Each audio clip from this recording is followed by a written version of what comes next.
Charles, you know what? Business is close to my heart, and it actually pains me when I see businesses closing just as a result of the employer or the employees paying little or no attention to the growth of it. So what do you have to say about today's story? Well, the problem is actually in doing the basics.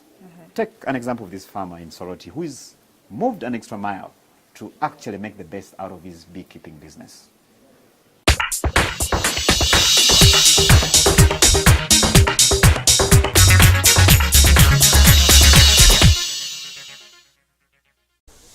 While over 60% of Ugandans are engaged in agriculture, the sector's contribution to the economy remains about 20%.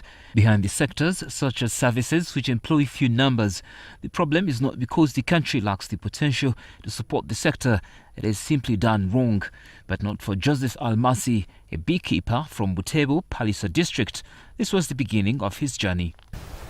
I originally bought 5 beehives, very expensively in Kampala. It was 115,000 a beehive. And I brought those, deployed them at the apiary.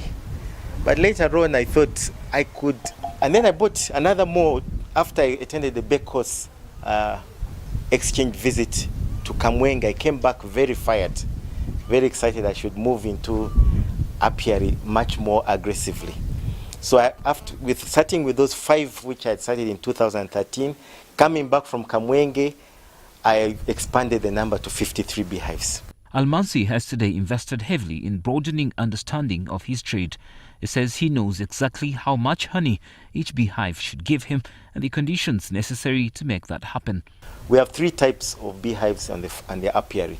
We have the local type made out of reeds, and then we have KTB, the Kenya top bar hives, and then we have some 6 Langstroth type beehives. These are the more modern beehives. The KTB is capable of producing 40 kilograms per annum. The Langstroth has a capacity of 80 kilograms per annum. Okay. And the local also has a production capacity of over 20. Could be more than that per annum. He says his visit to Kamwenje opened his eyes to the bigger money-making opportunity to beekeeping. Just the other thing that we've involving value addition was to collect bee venom, and a gram of bee venom was 50,000. So I bought a bee venom machine, acquired one through the help of our friends in Port Portal, and I'm collecting bee venom from this farm. And a gram of bee venom is going for 50,000 shillings per gram. And a day, that's why I'm working hard to increase the capacity. If you collect a day 1 gram or 2 grams, that is 100,000, 200,000 per day. That's quite a fairly good income. So how is bee venom collected? Here we have a bee venom machine. It's Korean made. It's a bee venom collector. And it releases small electric impulses through these wires. And enough not to kill the bee, but to irritate the bees. So we do it normally at night because they become very aggressive. You place it at the hive entrance, agitate them a little bit, put a light, so it will reflect. They will come onto this panel, but then get these slight electric shocks. And so the instinct is to pierce, to sting. But here there is a glass. So they will sting into the glass, it doesn't. So instead what happens, they release the venom. The venom crystallizes. So you have all the bees coming on, resting on it, stinging until they calm down, they go back into the hive, then you continue the next. So with around 10 hives or so, you can collect maybe a gram or so. Now that 1 gram is what we sell at around 50,000 shillings per gram. Almasi contends that bee venom is sold at that amount because of its many uses and the fact that only a few have ventured into the space of apiary. Bee venom is used for medicines. It is a very strong antivirus, antibacterial. It's also used for cosmetics. So pharmaceutical industry also, they use it. I'm told it's something to treat with pigs, treating pigs. There's a lot of different added value additions that can be done to it. But in Uganda here, I think it's used for as an immune booster. An immune booster food supplement. And for those who want to go into this business, the starting, he says, is mastering the beekeeping techniques, and he shares some of the pointers. This is the apiary now. As you can see, the environment. One of the things is to keep the place clean, slashed, which we've done. Shade, bee forage, we use eucalyptus. We have the orange trees as orchard, as bee forage for the bees. This is some of the key things. We're also planning to grow sunflower here in order to provide feeds. He, however, notes that, like most businesses, his has also been a journey with a fair share of challenges. You know, bees, I thought would just be something you just do, put hives and it's over, walk away. But I realized that it takes a lot management. So at the beginning, we were stumbling a bit with management. The hives took long to be colonized because the positioning, we didn't site them. But now, hearing from these other farmers what they do, I made further inquiries. I realized I needed to put a lot more into management, especially from the Kamwenge farmers. A lot more into management. So I am now doing a lot in managing the apiary, and there's a lot of hope. The bees are coming in gradually but surely, and I'm hoping that all the 53 hives and even more, because the target is 300 hives minimum at the apiary. And the site could even take up to 1,000, but I'm putting my sites for the next 3 years, 300 hives. Next 10 years, 1,000 hives.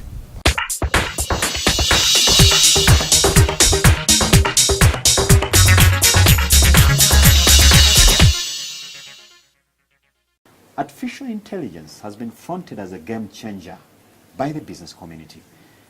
Of course, they're looking at the ways it's going to save costs, but at the same time, grow productivity. So today, we look at the merits and demerits of this global revolution.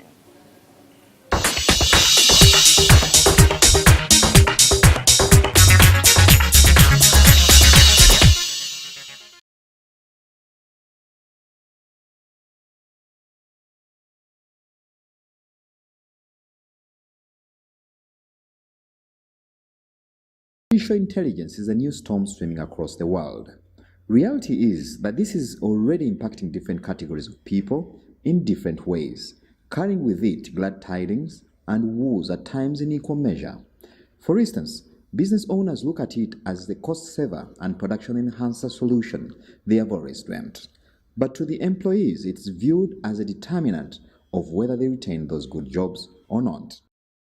So what exactly is artificial intelligence?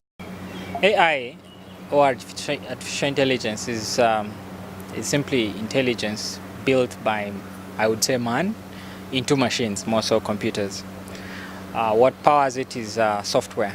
Software is some tools put together by good mathematicians, engineers, to build sequence of series to try and get a machine or a computer to do tasks a human being would do. AI, as I tried to explain, is simply mimicking what humans do in real time and much faster. It's just that. Understanding how far artificial intelligence has gone into influencing day-to-day life and how businesses are run is of paramount importance at this point in time. Technology, or the software out there, the likes of Alexa from Amazon or Google Home from Google, that simply manages your home for you by simply speaking. Now that is speech AI. Machine learning, on the other hand, is a little bit more complex. And for me, it's where the worry should. Because if a machine knows how you work, how you operate, how you understand, and over time it understands your pattern and all that, that worries me, because I do not know what it might do next. I see you remain suspicious of me, Detective. You know what they say about old dogs? Not really. Let's take an example of things around us where artificial intelligence manifests when probably not so many are paying attention. AI is categorized in two forms. There is the weak one and the strong one. Now, the weak one is what you see on your phones when you ask Siri, for people who own Apple phones, when you ask Siri, can you find me direction? What's the weather like today? Can you call me a friend? You know, you can do that on your phone now. Or when you ask Google, you simply don't need to type, but you can do that. Now that's the weak AI. But the future of AI for me is machine learning. Point where the machine can actually learn and understand how the human behavior or how the humans do their things, and they become more like humans. Which begs the question whether the different stakeholders are ready for this new revolution. To begin with the small SMEs, I do not think SMEs and even the big businesses here are actually in the AI or are looking at AI technology or artificial intelligence. What should a country like Uganda, or in specific terms the business community, do to make the best of this new development?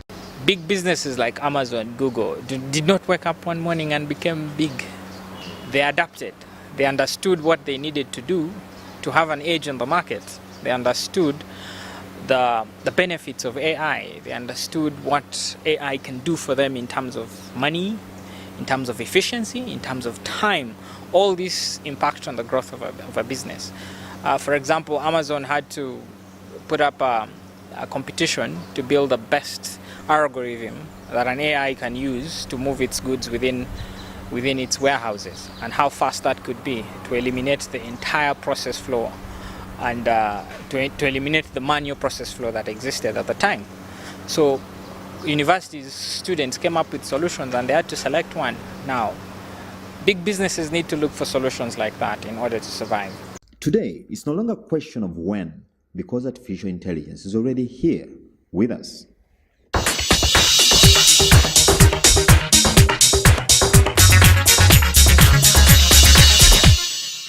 Businesses cannot thrive or grow in the absence of contracts.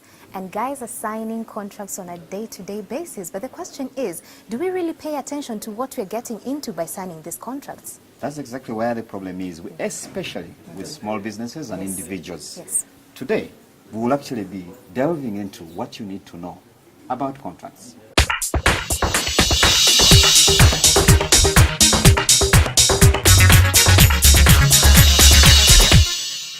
Contracts are a major part of good business practice. In fact, a well-done contract will give you protection in a business. However, this is often not the case because a number of businesses and individuals fail to appreciate the true meaning of contracts and how they should look like. Business contract is basically a written, legally enforceable agreement between two parties, or between parties, because there could even be more than two, for the supply of goods and services. In Uganda, a number of small businesses have traditionally operated on the presumed uttermost goodwill of the parties involved. But business legal experts contend that the practice has no place in modern business operations, where at times you trade with people you have never met. Ideally, the reason why you should even have a business contract is because you want to formalize your relationship with the person with whom you're doing business. And also, you want to limit your interactions and also your responsibilities. When you have a business contract, you know what you are responsible for, what you're expected to do, when you're expected to do it, and how you're expected to do it. Most importantly, that contract with a good client will make eligible for a number of critical business services which will be hard for you to access on your own. Sometimes these contracts can even be used to access credit or to support your application for credit, because it shows that you have a job that you're doing, and invariably it shows how much you're going to be paid and when you're going to be paid. But all this happens if the contract is done well, begging the question of what a legally binding contract. The contract needs to clearly stipulate what each party is getting, which in legal terms we'd call consideration. What's the termination clause saying? How can you get out of this contract, or how can the other party that you're contracting with get out of the contract? A few more things. Duration of the contract. How long is the performance of this contract going to be? Is it for 1 year? So after 1 year, do you continue providing services? What's the arrangement? Will you get paid if the contract has expired? Then what is the law applicable? If we have any disputes, or if in terms of interpretation, Is it the law of this country? Say, for instance, if you're doing business with a cross-border. So as you pursue your next big business deal, just know that a good business deal is many a times as good as the nature of the contract selling it.